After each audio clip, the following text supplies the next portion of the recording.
Misalnya waktu itu katanya ada yang jual 50 juta atau 60 juta waktu si SD-an ceritanya gitu ya. Itu nggak ada yang mau beli-beli juga gitu ya. Kenapa? Karena katanya dulunya di situ bawahnya itu banyak makam. Dia lihat jelas banget ada perempuan lagi nongkrong di atas tembok pagar itu. Dia langsung bisik-bisik, panik ke suaminya kan. Pak, lihat itu ada cewek di pagar katanya. Tapi suaminya bingung tuh. Tapi tiba-tiba, boom! Ada suara benda jatuh yang keras banget dari arah sumur tua itu.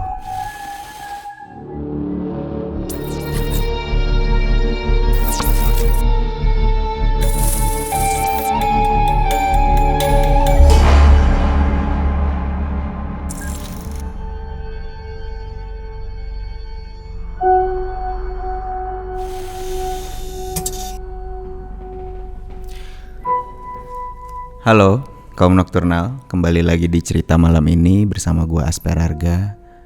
Malam ini kita akan bacakan salah satu kiriman cerita dari kaum nokturnal. Ceritanya terjadi di daerah Kalimantan. Di sana nanti akan ada beberapa cerita dan beberapa daerah juga di sana. Seperti apa ceritanya? Langsung aja kita dengerin di cerita malam ini.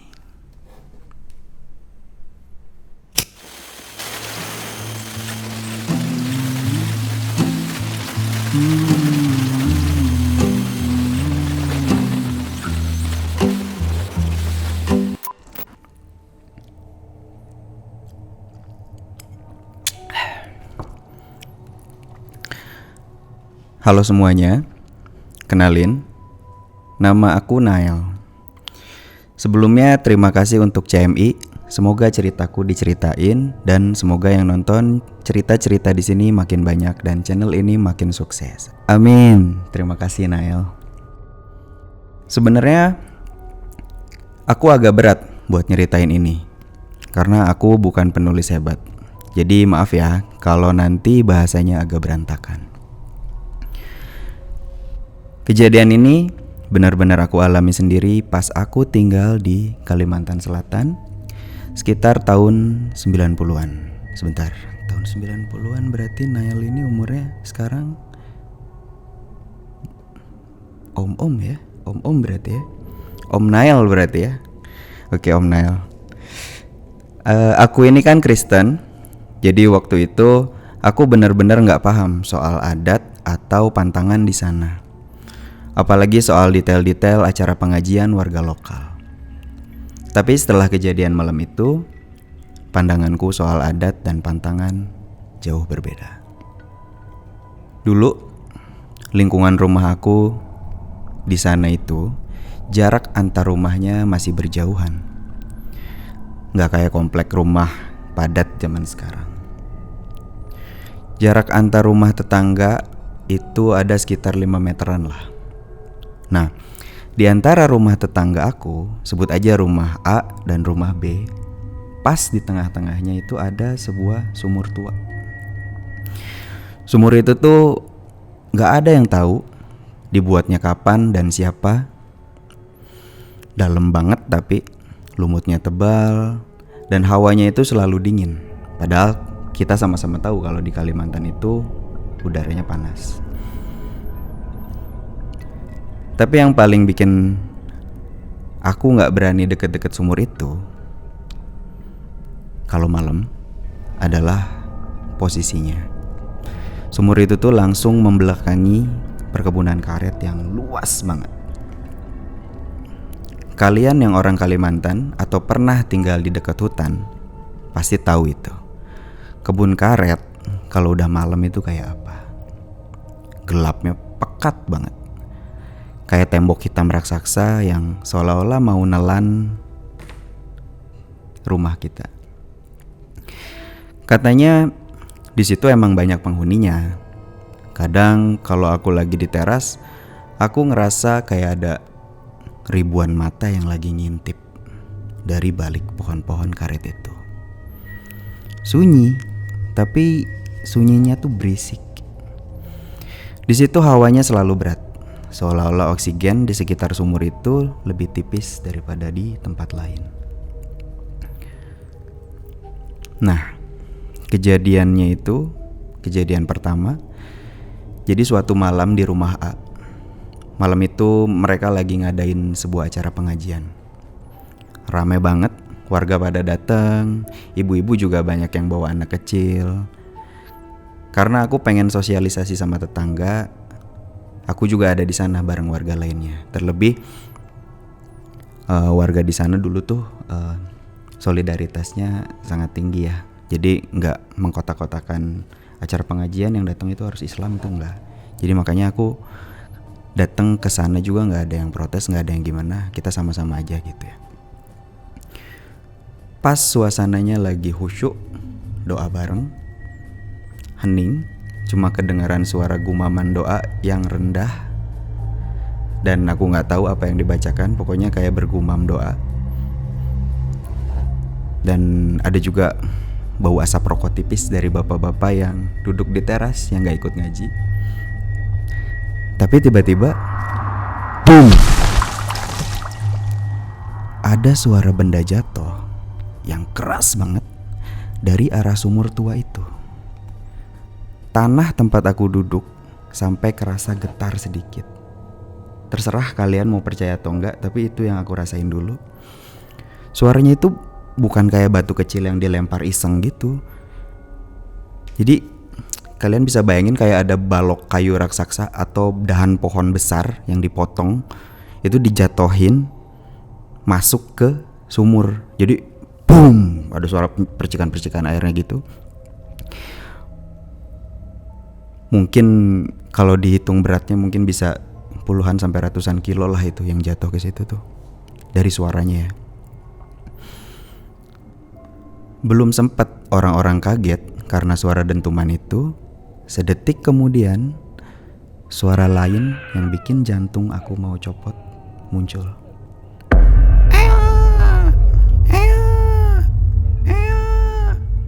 Tiba-tiba ada suara nangis setelah suara dentuman itu terdengar, melengking tinggi di tengah sunyinya malam itu.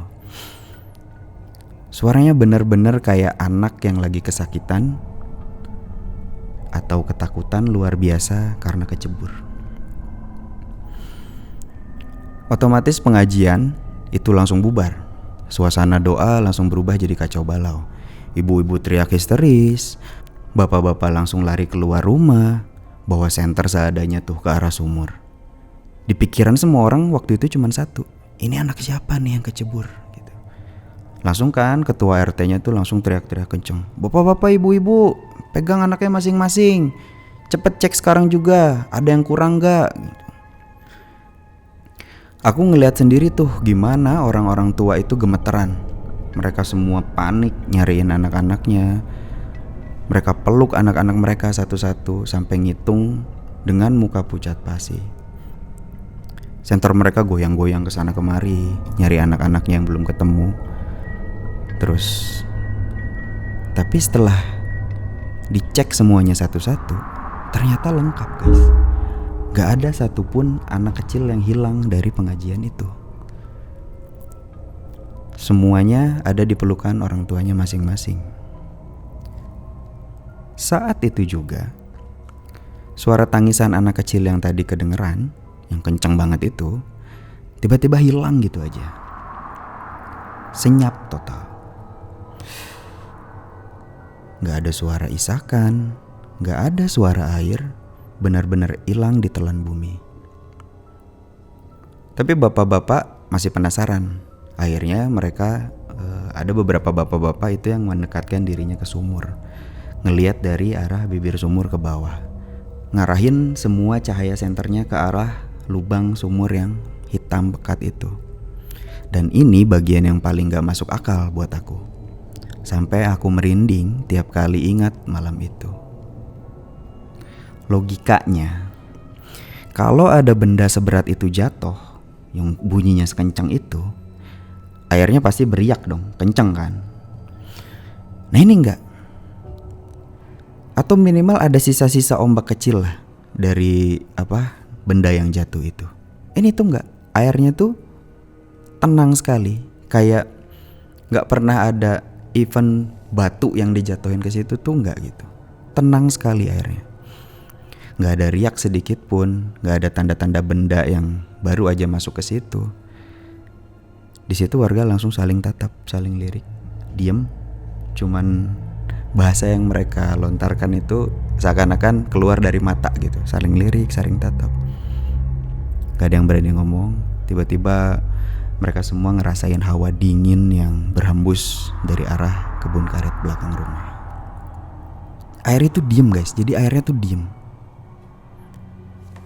Malah jadi seolah-olah kayak sumur itu lagi ngeliat kita yang di luar panik memperhatikan ke dalam sumur itu. Acara doa itu akhirnya gak diterusin karena suasana udah gak enak banget. Orang-orang udah gak bisa khusyuk lagi. Besoknya baru deh warga mulai menyelidiki kejadian semalam. Ternyata pas acara pengajian itu, si pemilik rumah lagi masak kue jajanan di dapur yang bahannya dari ketan. Dan ini pun gue baru tahu ya, ternyata di daerah situ tuh ada pantangan yang sangat kuat. Kalau masak itu jangan pernah masak ketan atau telur, apalagi kalau hajatan. Katanya aroma ketan atau telur itu sangat sensitif buat mereka yang tak kasat mata yang menghuni tempat itu, khususnya di perkebunan karet itu. Jadi seakan-akan aroma itu tuh kayak ngundang mereka buat datang. Aku juga dengar beberapa selentingan kabar kalau si kue ketannya itu sempat kena obat nyamuk. Makanya aromanya lebih kesebar luas gitu. Nah, makanya di situ mungkin ada sosok yang nggak terima dan dia melakukan hal itu gitu. Oke. Itu dia cerita pertama. Ya, gitu guys. Jadi sebelum kita masuk ke cerita selanjutnya, mungkin ini sebenarnya bukan di Kalimantan doang kali ya. Kayaknya di setiap daerah tuh kan punya pantangan dan punya pamalinya masing-masing gitu.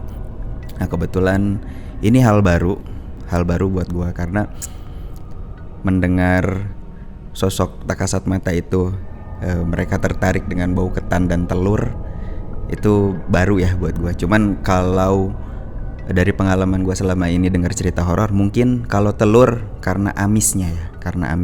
Tapi kalau ketan itu benar-benar informasi baru.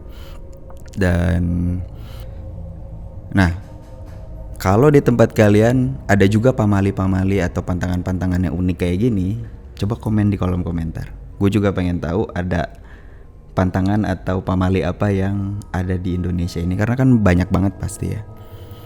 Dan masalah suara dentuman itu, kalau gue sih anggapnya itu adalah entah suara apa tapi memang keras gitu yang ada di situ. Cuman karena di situ ada sumur, jadinya orang-orang pusat perhatiannya ke situ gitu, mengasumsikan bahwa ada yang jatuh ke sumur, padahal mungkin aja itu ada suara ban meledak atau apa gitu yang di jalan. Cuman ya itu karena di situ sangat mempercayai sumur itu angker, jadinya ketika ada suatu yang aneh itu pasti asumsinya langsung ke tempat yang paling angker gitu. Oke, gitu aja tadi komentar gue tentang cerita pertama dari Om Nail ya, Om Nail. Oke, kita lanjut tulisannya Om Nail ke cerita yang dikirim Om Nail. Dia bilang kayak gini. Tapi jujur ya teman-teman, kalau kalian pikir suara dentuman di sumur itu udah serem, kalian salah besar. Itu tuh cuman salam pembuka, semacam peringatan kecil dari penghuni kebun karet di belakang rumah. Teror yang sebenarnya yang bikin tetangga aku trauma fisik itu baru dimulai beberapa hari setelah pengajian itu bubar. Kali ini kejadiannya pindah ke rumah B.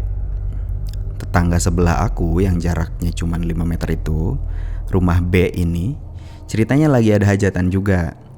Namanya juga di desa ya. Kalau ada acara, ibu-ibu satu RT pasti kumpul di dapur buat bantu masak besar. Kalian bayangin deh suasananya. Dapur yang biasanya sepi mendadak jadi penuh dan sesak. Suaranya riuh, ada bunyi ulekan bumbu yang beradu sama cobek, suara minyak panas di penggorengan yang meletup-meletup, bau bawang goreng dan rempah-rempah yang sangat tajam banget di hidung. Jadi semua indera itu kepake gitu kalau ada acara masak-masak gitu tuh.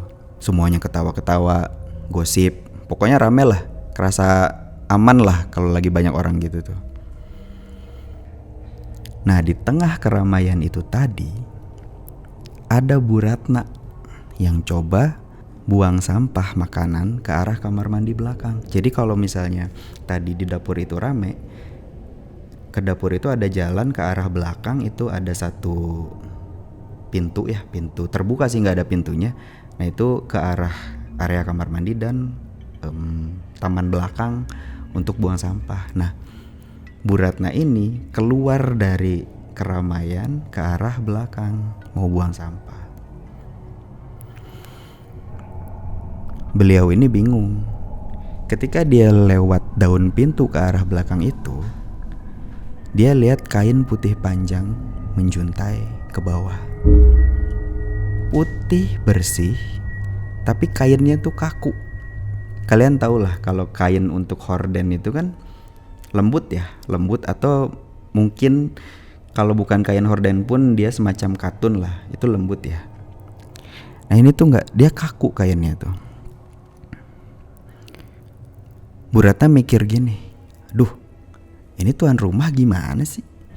Masa jemur gorden atau spray di dalam rumah kan gak akan kering. Lagian ngalangin jalan orang yang keluar masuk dapur dong gitu. Dia mikir kayak gitu waktu itu. Karena merasa terganggu, karena mungkin ya ini asumsi dari cerita yang ditulis sama Om Nail ya. Jadi Bu Ratna ini dia bawa sampah kan ribet ya, tiba-tiba ada kain ngalangin gitu, jadi dia mungkin keganggu gitu. Nah kayak gitu deh. Nah dia pegang tuh kain putih itu, niatnya mau ditarik atau digeser karena ngalangin jalan kan. Tapi pas dipegang ternyata kainnya berat guys. Berat, dingin, dan teksturnya gak kayak spray. Pas kain itu ditarik dikit, tak gitu, tiba-tiba dari atas kusen pintu, gimana ya? Dari atas kusen pintu, mungkin tingginya 2 meter lebih dikit lah ya. Cuman kalau gue tuh kebayangnya kalau di sana tuh temboknya nggak sampai atas gitu loh. Ada kusen pintu, temboknya nggak sampai atas. Nah, di tembok yang di atas kusen pintu itu tuh, pas dia narik gini, dia lihat ke atas kan. Itu tuh nongol kepala yang lagi ngelihat ke arah Bu Ratna ke bawah, gini. Gitu kan, ngeliat ke bawah. Itu pocong.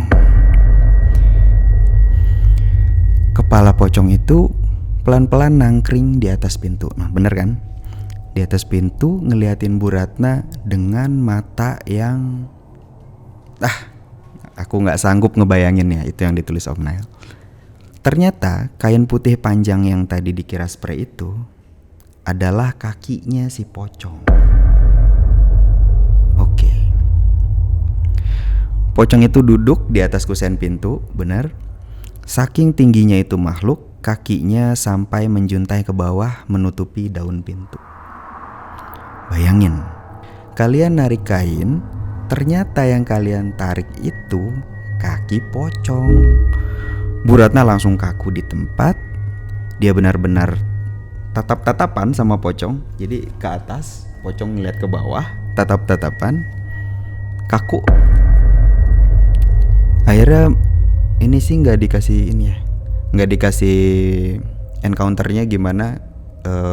Bu Ratna setelah melihat itu, apakah dia teriak, kabur, ini di sini sih nggak dikasih tahu ya. Nah, setelah kejadian itu, suasana di lingkungan aku benar-benar berubah. Kita makin sadar kalau sumur tua dan kebun karet itu bukan cuma sekedar tempat air dan pohon. Itu gerbang mereka. Oh ya, aku mau kasih tahu kalian detail kecil yang bikin aku makin merinding. Lokasi sumur tua itu sekarang udah nggak ada, udah ditutup dan dibangun ruko. Ada 4 ruko di sana. Setauku di sana juga ada Indomaret dan apotek, salah 2 dari 4 itu ya. Tapi herannya, ruko yang posisinya pas banget berdiri di atas sumur tua itu nggak pernah laku, nggak pernah ada yang sewa, selalu sepi. Padahal ruko itu kanan kirinya rame banget. Berarti tengahnya si ruko itu ya, kirinya Indomaret, kanannya apotek. Jadi kiri kanan rame tapi ruko itu selalu kosong gitu. Gambarannya kayak gitu. Kiri kanannya banyak orang selalu keluar masuk, cuman ruko itu aja yang auranya gelap dan selalu kosong. Katanya sih mereka gak suka rumahnya ditutup semen gitu aja tanpa permisi. Oke, itu dia cerita kedua dari Om Nail. Ini masih panjang nih ternyata Om Nail nih. Mantap juga ceritanya nih. Nah tapi kita bahas dulu sedikit ya di cerita kedua ini. Tadi yang pocong. Coba ya kita bayangin bareng-bareng. Kusen pintu itu minimal ukuran ujung atasnya itu kan 2 meter atau 1 meter 80 atau 2 meter lah ya. Berarti kalau ada tembok sedikit 2 meter setengah lah ada. Itu pocongnya duduk tuh di tembok atas itu, kakinya sampai bawah. Berarti sepanjang apa kaki si pocong itu gitu kan. Kalau gue ada di posisi itu sih juga minimal teriak gitu ya. Bisa jadi lebih kenceng dari ibu-ibu yang lagi masak tadi gitu. Wow, pocong itu selalu something ya. Dan tadi ada juga ruko yang selalu kosong dan katanya di sana sosoknya nggak suka karena ruko itu ditutup semen. Jadi ini gua nggak tahu ya. Kita coba sama-sama berkomentar di sini gitu ya. Mereka kan sosok astral, bisa tembus dong. Kenapa rukonya ditutup semen? Mereka marah gitu kan, tinggal tembus aja semennya kan. Nah, ini nih coba kita sama-sama bahas di kolom komentar. Tapi Kang Ken pernah punya cerita pocong yang gede kayak gitu nggak? Pocong gede. Kalau pocong gede pernah dengar. Namanya tuh apa ya? Di Jawa tuh, Mas Malik tau nggak tuh? Belum pernah. Ada tuh ceritanya Noca tuh. Pocong gede memang setinggi pohon kelapa. Pocongnya tuh. Okay. Nah, kalau dikejar pocong pernah. Tahu gue deh. Kalau dikejar pocong pernah guys. Kapan-kapan boleh diceritain ke teman-teman kali ya. Iya, itu nanti diceritain deh. Sebenarnya sempat tayang di Do You See What I See, cuman nanti di sini kita ceritain juga. Karena gayanya juga beda sih. Betul. Nah, oke kita lanjut ke cerita selanjutnya ya.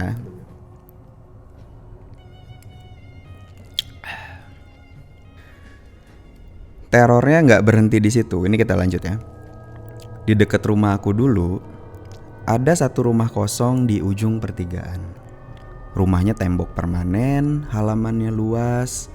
Dulu itu rumah buat penjaga tanah. Tapi pas bapak penjaganya pensiun, rumah itu dibiarin kosong. Sejak rumah itu sepi, jadi ada berbagai kepercayaan di situ. Nah, kalian tahu? Warga di sana itu punya kepercayaan yang cukup ngeri soal rumah itu.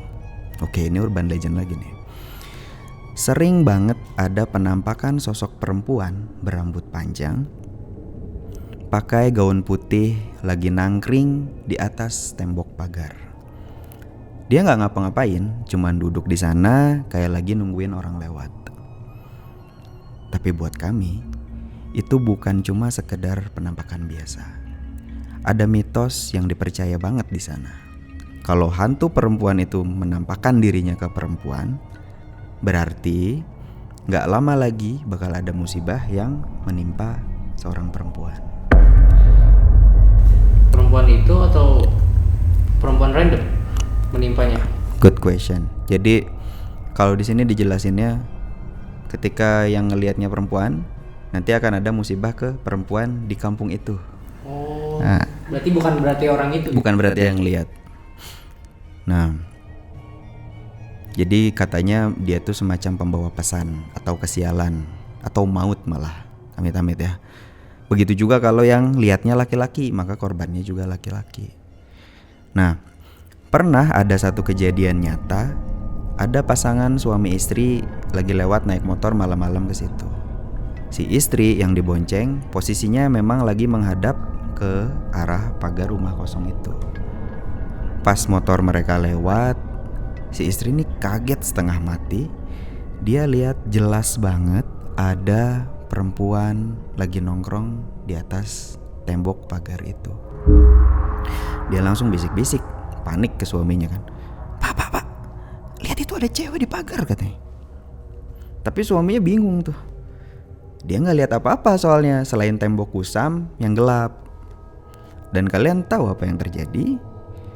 Beberapa bulan kemudian benar-benar ada musibah buruk yang menimpa salah satu perempuan di lingkungan situ. Seolah-olah tanda dari si penghuni pagar itu emang gak pernah meleset. Oke, itu cerita pertama dari part rumah kosong guys. Tapi kalau bicara soal misteri rumah kosong itu, cerita yang paling bikin aku merinding sampai sekarang adalah kejadian yang dialami sama sepupunya teman aku. Oke.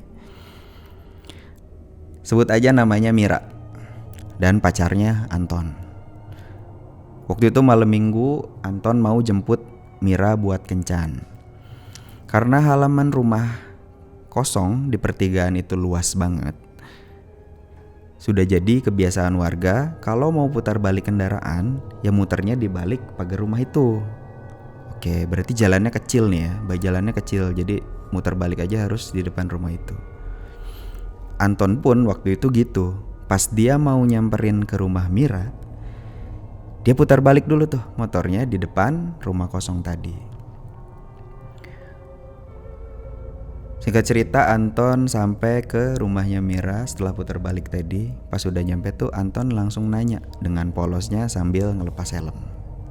Mir, kamu kok tetangga sendiri lagi ada hajatan, kok gak ikut bantu-bantu sih?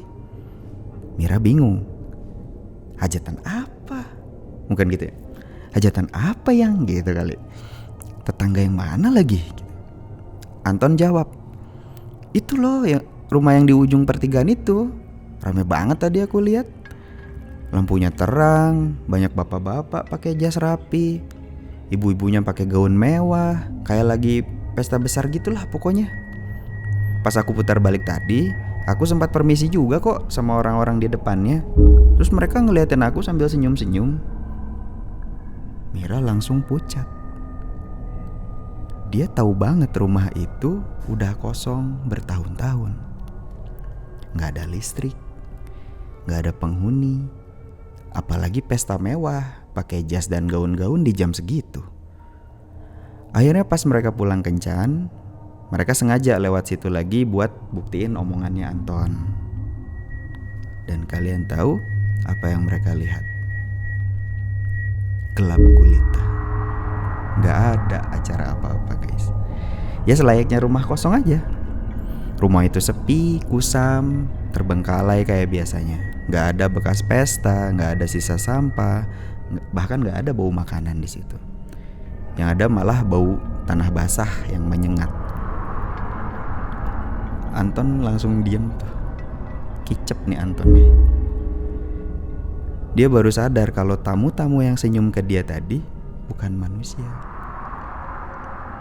Bayangin, kalian permisi sama orang yang kalian pikir itu tamu pesta, tapi ternyata mereka itu sesuatu yang lagi nungguin kalian di rumah mati itu. Ngeri. Ngeri. Oke, malam mingguan, biasanya malam mingguan jam berapa? Ngapel cewek jam berapa? 9-an ya, 8 jam 9-an lah ya, iya. Tahun 90 jam 8 jam 9-an. Si gelap sih. Iya kan, ada pesta gitu loh. Aneh gak sih? Tapi gue jadi ingat ada cerita di Semarang sih. Semarang tuh sempat dulu ada cerita ada rumah gede gitu ya. Itu dijual nggak laku-laku. Darmo bukan sih? Oh bukan. Bukan ya? Ini memang dekat sama pemakaman dari pemerintah lah. Cuma rumah gede banget, katanya dijual sampai 50. Maksudnya waktu itu ya, katanya ada yang jual 50 juta atau 60 juta waktu si SD-an ceritanya gitu ya. Itu nggak ada yang mau beli-beli juga gitu ya. Kenapa? Karena katanya dulunya di situ bawahnya itu banyak makam. Jadi katanya dulu ada yang pernah beli, lalu bangun pocong udah berjejer. Ya Allah, merinding gua sumpah. Selalu pocaci itu lagi ya. Iya, si pocong lagi ya. Pocaci itu berjejer gitu, terus tahu-tahu ada yang duduk lah, ada yang macam-macam, bergelantungan dan sebagai full katanya hampir ke rumah. Tapi pocong semua. So far kalau yang gue ingat ya, karena udah lama banget gitu ya, itu ceritanya kayak gitu sih. Mungkin teman-teman yang di Semarang yang tahu. Nah, boleh. Mungkin, yeah. Siapa tahu ada cerita juga, menarik banget. Di tempat lain juga mungkin sering ada ya, suka ada kejadian kayak gitu. Iya. Wow. Tapi balik yang pesta tadi sih, Kenapa tuh? Itu berdua mereka sama-sama nyaksiin nggak ada ya? Nggak ada. Ya sebenarnya kalau siapa tadi pacarnya tuh? Anton kan cowoknya, ceweknya Mira. Yeah. Kalau Mira kan dari awal dia udah nggak percaya dong. Maksudnya, masa iya orang rumah kosong gitu. Nah, jadi yang kaget tuh sebenarnya Anton di sini yang kaget tuh. Anton kena mental nih. Anton. Enggak dong. Nah itu tadi di akhir apa? Mereka ternyata lagi ditungguin. Maksudnya ditungguin gimana tuh? Bukan, jadi maksudnya Om Noel ini, jadi sebenarnya mungkin sosok-sosok itu tuh ya lagi nunggu aja di situ. Kebetulan Anton waktu itu frekuensinya sama, jadi kelihatan gitu. Mungkin orang yang sensitif mah kalau lewat situ bisa lihat gitu ya. Gitu. Itu masih nyambung sama yang sebelumnya nggak kan? Yang apa? Perempuan tadi. Nah, Urban Legend itu nyambung nggak? Rumahnya sama. Kalau kita tarik garis merah, sama-sama pakai gaun. Ya, betul kan? Yang Urban Legend ada perempuan. Perempuan pakai gaun itu. Itu akan menimpa. Nah berarti ini si Mira yang menimpa itu? Enggak dong, Anton yang lihat kan? Kan perempuan yang kena. Oh bukan, nggak nyambung berarti. Nggak, beda. Ya soalnya aku kira masih nyambung tuh. Dan yang Anton lihat bukan cewek kan, dia banyak kan lihat, ada bapak-bapak pakai jas, ada ibu-ibu yang pakai gaun, jadi banyak lah gitu. Aku kebayangnya rumah ini tusuk sate sih kayaknya. Kayaknya ya, soalnya di pertigaan kan, betul. Tusuk sate. Itu bisa jadi. Bisa jadi. Kalau sate Kalimantan apa ya? Kelatak tuh apa ya? Kelatak tuh Klaten. Oh, di Jawa Tengah itu sate di Kalimantan tuh pakai bumbunya bumbu merah, beda lagi tuh. Oh gitu. Sebentar, sebelum kita lebih jauh ke kuliner, kita lanjut dulu cerita. Tadi sampai mana ya? Ditungguin. Oke, nah setelah kejadian Anton itu, suasana di lingkungan aku masih nggak karuan.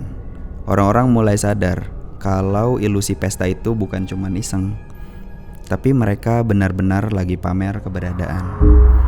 Tapi ternyata gangguan di rumah kosong itu nggak cuma berhenti di mata atau telinga saja. Ada kejadian yang jauh lebih agresif yang nyerang nyali secara fisik. Wah, Om Noel oke. Ini gokil nih ceritanya nih. Oke, ini cerita selanjutnya. Ini masih di rumah yang sama, rumah di pertigaan itu. Kalian tahu kan, kalau di desa tukang sayur itu pahlawan subuh. Sekitar jam 4 atau jam 5 pagi, saat kabut masih tebal dan udara Kalimantan lagi dingin-dinginnya, mereka udah keliling buat ngejar pasar. Suatu subuh, ada tukang sayur langganan yang lewat di depan rumah kosong itu. Langkah kakinya yang tadinya buru-buru tiba-tiba berhenti total. Oke. Di depannya melintas sebuah benda yang bikin dia lemas seketika. Ada ular raksasa yang besarnya itu nggak masuk akal. Benar-benar segede tiang listrik. Ini yang digambarkan Om Noel ya, segede tiang listrik. Ular itu lagi nyebrang jalan dengan santainya, tepat di depan gerbang rumah kosong itu. Tukang sayur itu saking syoknya sampai gak bisa gerak. Lidahnya kelu mau teriak. Dia bilang ke orang-orang dia gak tahu itu kepalanya yang mana atau ekornya yang mana. Dia cuma bisa lihat badan ular yang hitam bersisik itu terus lewat. Panjang banget, seolah-olah gak ada ujungnya. Benar-benar kayak naga yang lagi lewat di dunia nyata. Akhirnya tukang sayur itu pingsan di tempat karena jantungnya gak kuat nahan takut. Wow. Dia baru ditemukan warga pas matahari sudah mau terbit. Kayak kenal ya yang pingsan. Kayak kenal ya yang pingsan ditemukan warga tuh. Oke. Kita senasib ya tukang sayur. Spill dikit dong. Aduh. Kita ceritain ya, kita ceritain aja kali di sini nanti ya, kapan-kapan. Tapi dari semua rentetan kejadian yang aku kumpulin, cerita terakhir ini yang menurut aku paling epic sekaligus paling ngeri. Kalau kalian coba bayangin ada di posisi itu. Oke.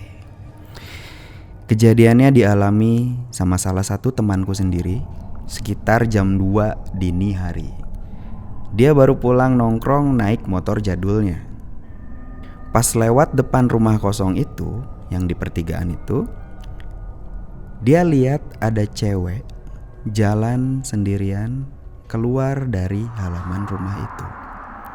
Jaraknya deket banget, cuman 5-10 meteran lah di depan dia. Cewek ini cantik banget, tapi tampilannya aneh buat ukuran tahun 90-an. Bajunya itu gaya lama, warnanya bukan putih bersih tapi broken white gitulah. Dia pakai gaun panjang dan payung berenda-renda, persis kayak noni Belanda. Namanya juga cowok ya. Lihat cewek cakep jalan sendirian malam-malam, ya penasaran. Diikutin lah cewek ini. Pelan-pelan dari belakang pakai motor jadul tadi. Cewek itu jalan terus melintasi sebuah lapangan luas di dekat situ. Temen aku ini terus ngikutin, motornya dipelan-pelanin gitu biar suara mesinnya tuh gak terlalu berisik. Pas di ujung lapangan ada sebuah pohon nangka yang besar sekali. Cewek itu belok ke arah pohon itu, terus tiba-tiba hilang masuk ke arah pohon itu. Teman aku nih langsung sadar nih. Aduh, ini bukan manusia. Jantungnya serasa mau copot. Bulu kuduknya berdiri semua. Dia panik. Niatnya mau langsung tancap gas kabur secepat mungkin dari situ sebelum noni itu muncul lagi. Tapi ini bagian yang paling gregetnya. Kalian tahu apa? Ya, motornya mogok. Aduh. Jam 2 subuh di depan pohon nangka tempat perempuan itu menghilang, motor jadulnya mati total. Berkali-kali dia engkol, gak nyala-nyala. Dia ngerasa hawa di situ mendadak banget, kayak ada yang lagi berdiri tepat di belakang dia. Dan dia bisa ngerasain ada hembusan dingin yang niup tengkuknya, diikuti suara bisikan di telinga kanannya. Cari saya. Oh.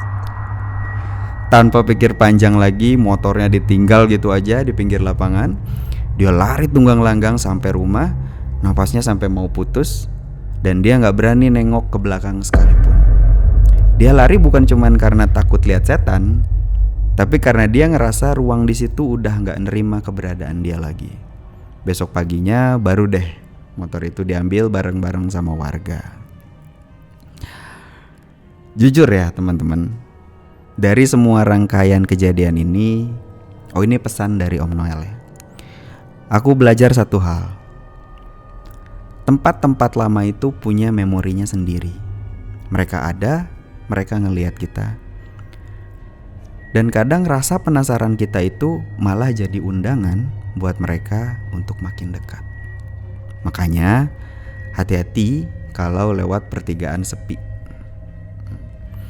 Atau kalau tiba-tiba motor kalian mogok di depan pohon nangka. Spesifik. Siapa tahu ada yang lagi duduk manis nungguin kalian di sana. Pengen ngajak berpesta di dunia mereka. Sekali lagi makasih banyak buat CMI udah izinin aku bagiin pengalamanku ini. Maaf kalau ceritanya berantakan, tetap waspada dan jangan lupa berdoa dimanapun kalian berada. Oke, itu dia tadi cerita dari Om Noel. Thank you Om Noel. Om Noel ceritanya mantap banget. Gokil ya, gokil. Iya. Oh, bukan Om Noel, Om Nael. Oh Nael, oh dari tadi Noel lagi ya. Sorry Om Nael. Iya, dan Om Nael bilangnya nggak bisa bikin cerita ya, tapi maksudnya Tapi ceritanya bagus banget ya. dan kata-katanya tuh ada tunggang langgang. Itu pucat pasi ya kan. Oke. Nah ini ada satu hal yang menggelitik pengen gua bahas gitu ya. Coba deh, orang normal mana guys yang jam 2 dini hari ngelihat cewek dan dandannya aneh diikutin? Iya. Ya mungkin Mas Daliman. Kalau Mas Dal mungkin iya ya. Maksudnya gini loh, ya kita nggak tahu tahun 90 itu kejadiannya seperti apa ya. Kita juga nggak berada di sana. Gue tahun 90 baru lahir mungkin. Ya kan baru lahir. Tapi untungnya nggak naik motor zaman sekarang ya, Vario yang udah nggak ada engkol. Nah, yang selahannya nggak ada tuh. Iya, nggak ada selahan. Terus mati bingung kan. Ini nyari tukang aki kemana kan jam 2 gitu. Bener. Ini kalau kejadian di zaman sekarang kurang relate nih, apalagi motornya kayak bener Vario, PCX tuh nggak ada selahannya tuh. Tapi kalau dibayangin mungkin ya karena namanya anak muda lah ya. Muda Pulang nongkrong. pulang nongkrong. Berasanya kan si paling keren lah gitu. Iya. Wah, ada bisa nih kesempatan yang perlu dimanfaatkan lah. Mungkin itu konteks yang coba dibawa tuh. Enggak, tapi ya itulah. Coba kalian jangan dicontoh lah ini temennya Om Nail ini. Tapi itu connect sama yang sebelumnya nggak Bang? Yang lihat ular yang tukang sayur. Nah, tukang sayur tadi kan sebelumnya lihat ular ya. Itu di kejadian lokasi yang sama atau? Di lokasi yang sama. Jadi di depan rumah itu kan tadi dijelasin ada lapangan besar ya. Nah, jadi mungkin dari lapangan, entah dari semak-semak atau dari pohon, itu ularnya masuk ke arah rumah lewat garasinya kan. Nah, itu aneh, garasinya mungkin ditutup kan. Rumah namanya juga rumah terbengkalai gitu. Nah, cuman tadi ada satu statementnya yang ditulis Om Nail, si tukang sayur itu nggak tahu mana kepala mana ekor kan. Sebenarnya gampang aja kan, mana kepala berarti kemana arah ular itu melaju kan. Kepalanya di sana berarti. Cuman maksudnya mungkin karena gede banget, iya. Jadi dia nggak tahu kepalanya udah di mana dan ekornya tertinggal di mana gitu. Tapi mungkin bisa aja karena yang ketakutan juga. Ketakutan ya. Karena udah panik, orang jadi lupa. Oh, ular tuh nggak bisa backward. Ntar dikirain bisa mundur kayak undur. Mundur dia. Aduh. Itulah. Posisi itu ya shock sih. Pasti. Ular segede itu. Biasanya logik hilang tuh kalau udah gitu. Dan apalagi kalau itu ular beneran. Ya bagus, lebih bagus. Iya benar. Nah, Di Kalimantan nih. Di Kalimantan itu kalau Mungkin ngomongin banget, orang kemakan ular tuh udah biasa ya. hal yang cukup sering didengar lah. Iya. Mungkin gitu. Berarti kalau seukuran tiang listrik katakan apa ya? Anaconda ya? Nah, cuman kan Oh, piton, itu yang di Oh, film. piton. Anaconda yang kita itu tahu di film kan. Gede-gede. Aslinya kan nggak segede. Iya kah? Juga kan? Ya nggak tahu tuh. Dia Tahu ya? gini, kalau lagi nggak ada isinya, mungkin sepatunya nggak segede itu. Tapi kalau melebarnya, orang tuh bisa masuk. Nah, kalau Piton masuk, piton pernah ada kabarnya masuk, ya. Piton Jadi berarti. dia bisa melebar, mungkin nggak tahu juga ya, dia habis makan bambu atau pohon pisang ya kan, jadi lebarnya lebih gede tuh. Atau ya tiang listrik tadi. Oh, jangan lagi dimakan sama dia. Iya. Pertanyaannya, Oke. si tukang sayurnya selamat nggak tuh ditemuin pagi-pagi? kan dia sempat deg-degan, jantungnya nggak kuat lah ya. Oh itu nggak ada sih detailnya, tapi mudah-mudahan selamat ya tukang sayurnya. Semoga semua yang dibahas Karena di sini ular. aman lah. Iya. Aman ya. Oke, itu dia tadi guys cerita dari Om Nael tentang rumah yang ada sumur tuanya dan tentang rumah kosong di pertigaan. Keren banget ceritanya. Kalau kalian mau ikutan cerita juga dan dibacakan oleh cerita malam ini, nanti kalian bisa cek di deskripsi. Kami bikinin nanti semacam link yang langsung menuju ke form. Nanti kalian bisa langsung tulis di situ ceritanya. Atau bisa juga DM kami dan email nanti juga ada di deskripsi. Kalau belum subscribe dulu, berlangganan dulu supaya kalian nggak ketinggalan video terbaru dari kami. Dan kalau kalian suka episode ini, jangan lupa di like dan tinggalkan komen. Oke, itu dia untuk cerita malam ini. Gua Asper Arga, sampai berjumpa lagi di cerita malam ini.